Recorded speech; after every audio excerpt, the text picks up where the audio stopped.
শুভ area আর কেশবকে নিয়ে ঘুমিয়ে পড়লে সেবন্তী সেই ঘরে এসে চিৎকার করে ওঠে। এসব কি হচ্ছে? তার চিৎকারে সবার ঘুম ভেঙে যায়। সেবন্তী রাগত স্বরে বলে, তুই এই মেয়েটাকে নিয়ে এত আধিক্ষেতা করছিস আর আমার দাদুভাইকে এখানে শুতে দিয়েছিস? ও কি এখানে ঘুমাতে পারে? পাশ থেকে কেশব জানায়, মা বোনের জন্য গান গাইছিল, তখন আমি মায়ের গান শুনেই এই ঘরে চলে এসেছি। কিন্তু ও কখন আসলো? তখনই সাজ আরিয়াকে কটাক্ষ করে বলে, মামুনি এই ঘরে আমাকে আর ঋষিদাকেও আসতে দেয় না, আর তুমি কিনা অনায়াসে ঢুকে পড়লে। এভাবে কথা শোনাতে থাকলে আরিয়া ঘর থেকে বেরিয়ে যায়, কিন্তু সিঁড়ি দিয়ে নামার সময় অন্যমনস্ক হয়ে পা পিছলে পড়ে যায় সে। আর্তচিৎকার শুনে সবাই ছুটে আসে এবং দ্রুত ডাক্তার ডাকা হয়।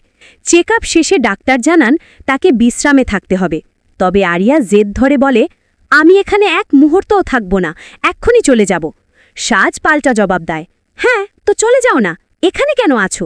আরিয়া চলে যেতে উদ্যত হলে শুভ ধমক দিয়ে বলে, যতদিন এই বাড়িতে আছো আমরাই তোমার অভিভাবক, আমরা যা বলবো তাই শুনতে হবে।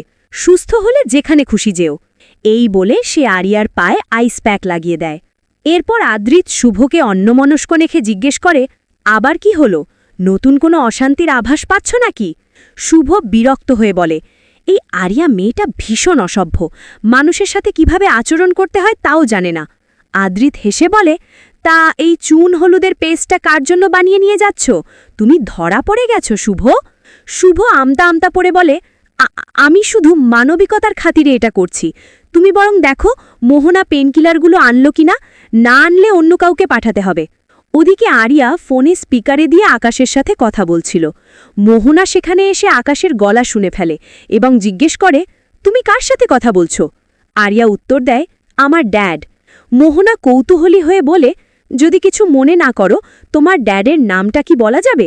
আরিয়া নামটা বলতে যাবে, ঠিক তখনই শুভ সেখানে উপস্থিত হওয়ায় সে আর বলতে পারে না। এরপর চুন হলুদের পেস্ট দেখে আরিয়া চিৎকার করে ওঠে, এসব আমি কিছুতেই পায়ে লাগাতে দেব না, বাড়াবাড়ি করলে আমি কিন্তু পুলিশ ডাকব। শুভ কোনো কথা না শুনেই বলে, যত খুশি চিৎকার করো, এবং জোর করেই তার পায়ে চুন হলুদের প্রলেপ লাগিয়ে দেয়।